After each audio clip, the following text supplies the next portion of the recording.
Joy whaatalo whaatol whaapoponga o Tala Fou ma le si ufonga le lau mua mo le nei vaenga o le tai au. Sa tau la isa tau lele a te awa mutu il wha amsinonga e tali ona mōlianga o lona talo sanga ina pepelo o se vaenga atu pe tolu sifulu afe valu se lau tala. O benefit il COVID sifulu iwa mo se pisinesi ele o toi whaingalwe ngai. Sa wha asalaina lea tau lele ai maasina e valu male afa e nofo wa ai e lona ainga o lo iai wha maumonga. Sa avea ma wha atono le company o le Pure Quality Services Limited ia se te malua afe sifulu ono beitai na le itoe iai ia Januari lua fesful fitu. O aperila lua fe lua na whaasilsila i le malo le polkalame o tupe. E mawhaiona wha wawa i pisini sila aiti na afia onol COVID-19 fuluiva. Matalo sanga i loa lea tau lea ma ia mawai lea vai ngā tupe. Talo na whaiaso iso e ngalo fisa la fonga mol COVID-19 fuluiva. O whaasala ina i tangata i to avalu e au fia i malea tau lea. I whainga tau whaasese. Ma ana au fia se tupe au wha i e fitu miliona fit se lau valus fuluiva afe. Ma le fitu se fulu tolu ta la. E luas fulu tolu isim ta upu iolo iluma o le wha amasinonga.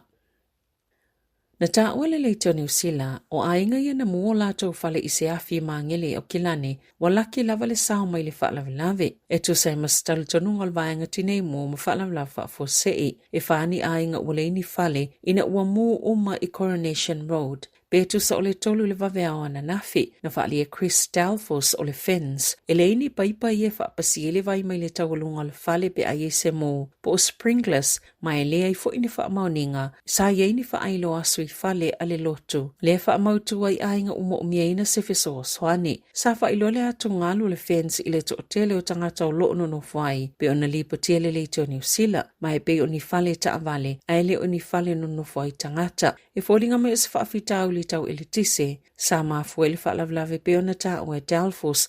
O fale e puleina le kalesia ako teu whakakalisitiane. Ko nā moa, sa ilo ilo alvaenga o soifua maloloina, pe ono yeisea afianga mai le asbestos i le afi, ono oni fale tuwai.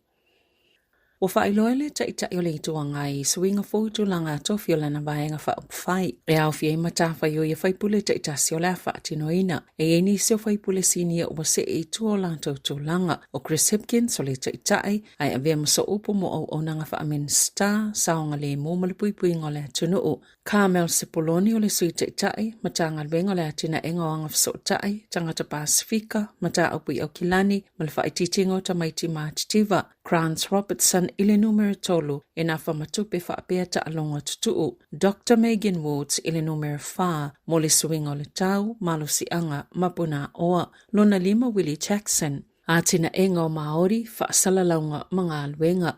Lona ono iai Aisha Verrill. Fitu Karen McNulty, Valu Willow Jean, numero Eva Jeannie Anderson, numero Sefulu Chantinetti, lona Sefulu Tasi iai Barbara Edmonds, o lo na whamalatina engol tamau ainga whaape mga luenga titele, o le maunga Lydia Sosene, o lo ile numero tolu Sefulu lua, o lo avem so upom ta upole loto i fale, na Sāmoa Hipkins. E le tā ua tele le tūlanga, ma o whaatulanganga ana whaipule pe ona whaalauloina ana nafi, ua whaelo atuai, e tofu sao uma whaipule, ta i to atasi. I le tali atu le suita i ta o le leiba ka mea sepuloni le fuafuanga le whainga malo fou, mo aso e se lau mo mua la la tauno fo inga, na ia ta wailo na maasiasi ona o se whainga malo ua ia toi whaafoi na itua le atunu. E whaase fulu iwa ni mata upo o fina ngalo le whainga malo so whaatasi, ale National Act, ma le New Zealand First, e whaatino i te tono aso mo mua se lau, o le tele lava vaenga o le lisi, o le ave sengo to la fono, whaapeni mta upasa whaatupu manato i le leipa, ma o lato whaatino ina, a o lato te ita ina le whainga malo, na Sāmoa i sepuloni, i lana wa ai, o le whaanaunau le whainga malo fōu, o le ave esea leo le tele o tu la fono, ai le ini mea fōu e sili atu, o lato wofo ina mai, na tele o mauti noa, po o niso vaenga o ave le whaamumua le whainga malo, e pe o le toi whaafo i le whala au le siro e federin e whaatau i whale talavai, o selu i tau tele le o whia ngai male atunu o, i se teimi whaanatinati, pe ona Sāmoa sepuloni.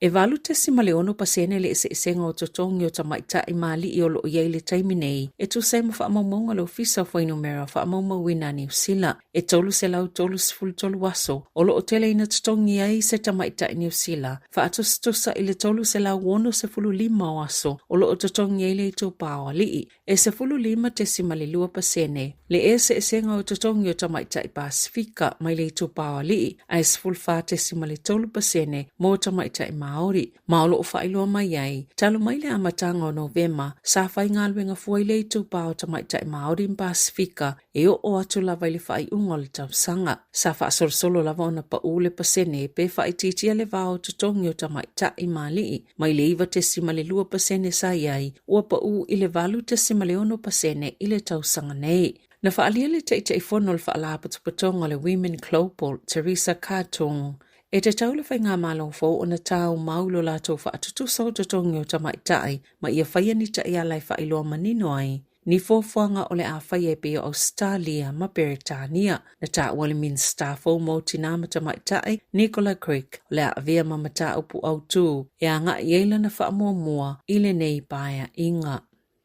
Ua whaia tau si soifua se tangi e whaasanga ili te whaatu ora polo mtanga luenga soifua maloloina ina ia mauni o lātou taui talo ele whaatuwai o le suinga o lātou tutongi pei ona io ina. Ua ta ole tele o ngā luenga le polo kalame o tutongi mo le soifua maloloina ona o se polo ke titele le tau wha le lei o polo kalame o lo wha ngai o yele whainga o tutongi e pei o leana pasi mai e pulenga wha whale mai ma o le tele lava o lo o whaatuwai. Sa yele fuafuanga io o mai a September ua mai ona whaatulanga swinga o le malilienga le sa whaia mo tutongi le masino I o lai o le tele lava o pulenga wha whale mai sa misi le aso lena wha ngatai mai o mai fo ia o ke topa. Ele I mai a lava ona whaia suinga ini pulenga whaafale mai se wha. Watali atu nei le whaalapatupotonga o tausi soifua. E ala I le whaia o salatou tangi ona usolia le malilienga sa whaia ma ua talo sangai moni tau I ala I whaasalanga o le mulimuli ta I o le malilienga sa whaia ma le te whaatu ora. Watu ina atu la latou tangi le pulenga momta upo e whaatatau I tutongi.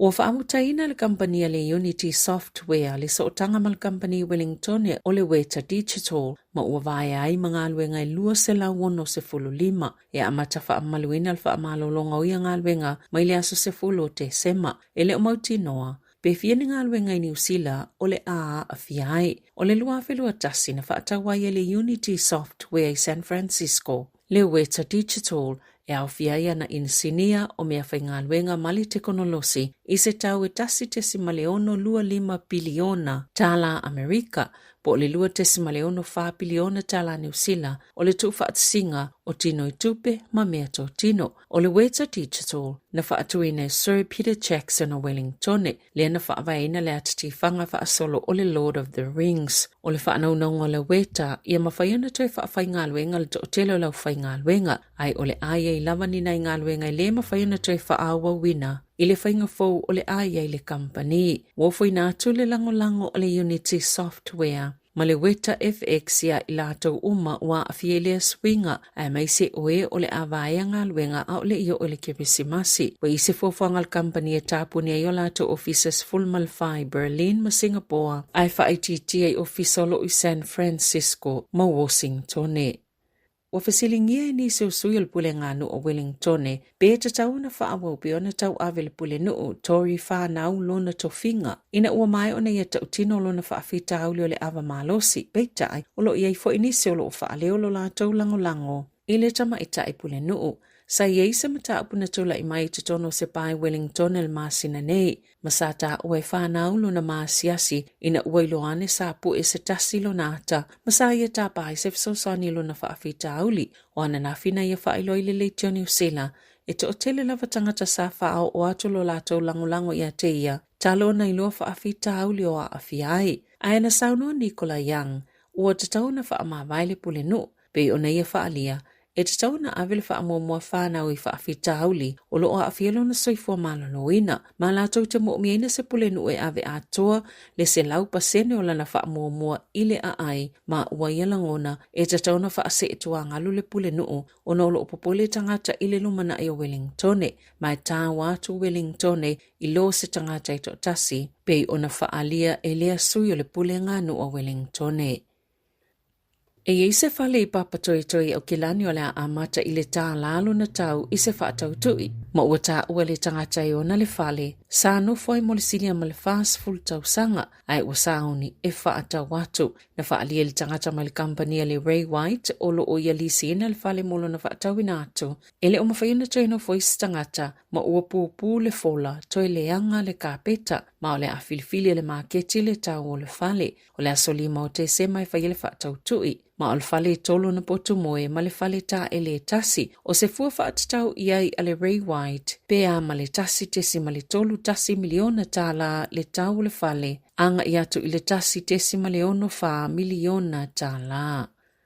I whawhātua New Zealand, toi lava mai a le taimi o le ioenga e tau whiwhitawa inga le wao le Hamas ma Israelu le asoana nafi, ai toi mawalo le malilienga toi whaapopo I le isi aso e tasi, ina ia mwhaiuna whaawau I tangata o loo whaia whaatalanoanga I tue lua ni soa lau pulenga mo le whaafesuia inga o tangata o loo tau whia whaamalo se le Hamas ma pango tā Palestina o loo Israelu. Wa mawai fo ile avanoi mo moli e tuaif so soni ma vaila au mo tonga fitinga I tutono kasa. E to o se fulu ono tangata sa tau whia whaamalo se le Hamas. Sa whaasa o loto mo pango tā Palestina e to tolu sifulu ile asolulu pio na whaalisi pe po whaamatalanga. Na tā ua le Hamas e yeisa inga Israelu e tolu, sa o lātou tau whia whaamalo se au whiele pepe sifulu masina na mali liu yos wha inga Israelu. E to aiva sifulu fitu tangata sa tau whia whaamalo se le Hamas, wa mai ona wha sa o loto e tusai maripo tele Reuters. Na tā ua le militele Israelu e to se lau whaasifulu 5 tangata o loo tutoi kasa ia sa ave whaamalo se le Hamas. I ta alonga, o le a mata whaongaina le taito o fitu I do baile swing of fobo le new format, le o le ana o le tolu pulu ta I wha au I le pulu e tasi, na whaalia le pule silo la kapia la langi Alan Kilbin, e yeilo la tau tali tonunga o le whaatulanga nga fau lea, o la whaalau tele ati lele mamao o atu iai le ta alonga, o le whaatulanga nga leo lo o whaiei fo ile la kapia le Olimpeka, o le pulu a o lo o iai New Zealand, Kanata, Sāmoa ma Afrika I saute, pulu P o Argentina, Sepania, Australia, ma Aialani. Pulu C o Fiti, Falani, USA, ma Britania. E ta ilua awe piki mai le pulu, whaopopo iai ma awe lua pito ilunga mai awa lo tulanga tolu ma le wha I pulu ta itasi. O le asolua ma le tolu te sema, e whaiele ta amilusanga I to pai. Tala Fou ia ma le si ufonga le laumua, mo le nei vaenga o le tai ao.